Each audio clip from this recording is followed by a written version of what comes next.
Hey guys, welcome back to the channel. Fabrizio Romano here as always to keep you posted on the transfer market. As usual, many updates for you guys, all the latest movements on players and much more. So several things to mention also today in the middle of the World Cup. Let's jump into it together and let's start with several opportunities, several players, several names we have to mention today. I want to start from one of the exclusive stories of the recent weeks. And that story is the one about Sandro Tonali. Because this week, out of nowhere, there were zero links about this. I told you, Tottenham entered the race strong to sign Sandro Tonali, and Sandro Tonali is open to joining Tottenham. Now, the news has been reported everywhere after what we broke also here on the channel. And the news has also been reported sometimes as someone said, Tottenham are being used by those involved in this deal to wake up other clubs. My understanding is that this is not the case. Tottenham are real contenders for Sandro Tonali. Tottenham are strong contenders for Sandro Tonali. And Tottenham are very serious. The bid mentioned by the press in the last 12 hours, it's a bid that was sent 3 days ago. I told you 4 days ago, Tottenham entered the race strong for Sandro Tonali. After 12 hours, Tottenham sent an official bid to Newcastle. £75 million, rejected by Newcastle. They want more. I said on my channels that it's part of the plan. Why? Because the first bid is never getting accepted. It's normal and common knowledge in football. When you negotiate for a top player with big transfer fee, the first bid never gets accepted unless it's a release clause. So it's part of the plan because for Tottenham was the message to send to the player and to Newcastle as well, but especially to the player to show they are serious, send an official bid immediately. So that's what happened, but it's an old story. It got immediately rejected, and it's not the bid that we need to talk about now. Tottenham remain in conversations with those close to Tonali, and Tottenham remain in conversations to make a new bid to Newcastle. So Tottenham are there. Tottenham are working for Tonali, and here, on this channel, you are hearing about Tottenham and Tonali. First, a few days ago, exclusive, out of nowhere, and now I keep mentioning that Tottenham are still working and very hard and very strong to get Sandro Tonali. So that's the situation. I'm not mentioning other situations because I think it's worth mentioning this one.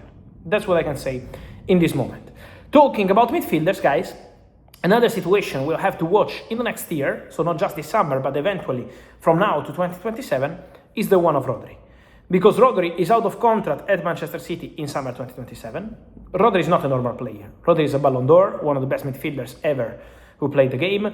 So when we mention Rodri, it's important to understand also the contract situation. Rodri is out of contract in 2027. Man City in May offered Rodri a new contract. So there are new contract negotiations ongoing. But at the moment, the agreement Rodri-Man City is far away. From what I understand, there is no agreement yet. As of now, then there is still plenty of time, 1 year before the contract expires. But as of now, there is no agreement over new contract for Rodri. So that's the understanding. Still far, the agreement between the parties. And for sure, financially and also in terms of personal decision, this could be an important point. To understand that future of Rodri, again, is not guaranteed that it's going to be this summer. Could be Rodri staying at Manchester City one more season and then eventually leave in 2027 for €0. So that's a possibility that we have to see. Then, I'm talking about now, mid-June, end of June. Then again, if Rodri ends up staying at Manchester City, they have plenty of time to negotiate. Then, another important story. I wanted to talk about this. Diomandé, the player is doing great at the World Cup. First game, fantastic. Second game, also well against Germany. But this boy, in general, is one of the most appreciated around Europe. Liverpool had the bid rejected, €100 million, 90 plus 10. But Liverpool will bid again for Diomandé. There is no doubt. I already told you, and I can confirm. Liverpool will be back to the table of negotiations. Liverpool are pushing on player side. So what I can tell you also behind the scenes is that Liverpool are trying their best also in terms of financial proposal and project to get the player on their side 100%. Why? Because Red Bull Leipzig keep insisting. They want to keep Diomandé. They want to continue with Diomandé. They believe that keeping Diomandé is a smart decision. Give him a big salary, a new contract, a release clause, and next summer, 2027, he can decide whatever he wants after playing Champions League football in Leipzig. But game after game, day after day, it's always even more difficult to keep Diomandé at the club. Why? Because now there are several clubs interested, Paris Saint-Germain and now Liverpool very aggressive, and also because Liverpool will bid more than €100 million.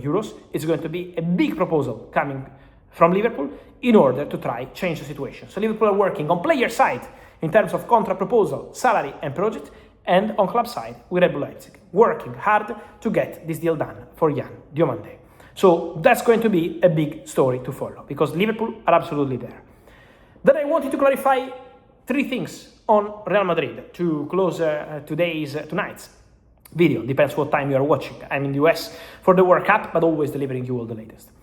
The first one, Nico Schlotterbeck, he has a release clause, valid this summer. He signed a new contract at Borussia Dortmund with a release clause, but now he suffered a ligament injury, so they will assess with the German national team. Julian Nagelsmann said it doesn't look good, so there is a possibility his World Cup is already over. Obviously, if there is this kind of injury, it could be difficult for Nico Schlotterbeck to move this summer. Eventually, he could move in 2027, but to move this summer, if the injury is confirmed, could be complicated for any club interested. So that's important to clarify on Schlotterbeck, as we received many questions about him over the recent days. Then on Real Madrid, another thing, Real Madrid are considering to let Raúl Asensio leave the club in the summer transfer window. I told you on my podcast and here on the channel already in May that this was the plan. Now this plan was discussed also with Jose Mourinho and with many centre-backs at Real Madrid, because don't forget that Konaté also joined the club. Now Real Madrid are prepared to give the green light to the exit of Raúl Asensio. This could also be helpful on the financial fair play point of view, so to make good budget, because the player is coming from La Fábrica, from Real Madrid Academy, and so could be pure profit for Real Madrid.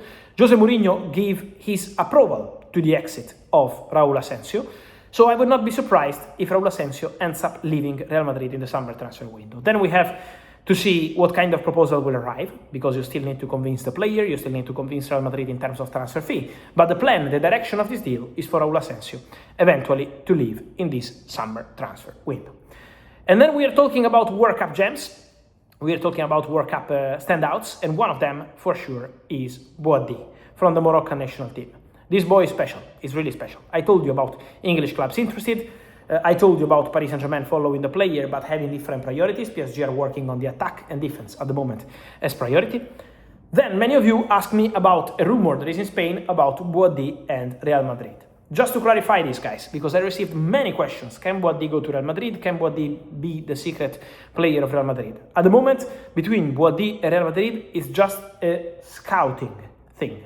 So Real Madrid have been scouting Bouaddi already during the season at Lille, so it's not a surprise for Real Madrid scouting department to see Bouaddi doing well. And Real Madrid are following the player also the World Cup. So it's about monitoring, following, scouting a player. But then for Bouaddi, Premier League clubs, Real Madrid, Paris Saint-Germain, whoever, when there is a bid, I will keep you posted. In terms of official negotiations, still nothing imminent, nothing happening. But be patient, because on this boy there is going to be, for sure, a lot of interest. So on this and much more, guys, remember to like this video, turn on the notification bell, subscribe to the channel, let me know your opinion here in comments, and see you soon here in the channel.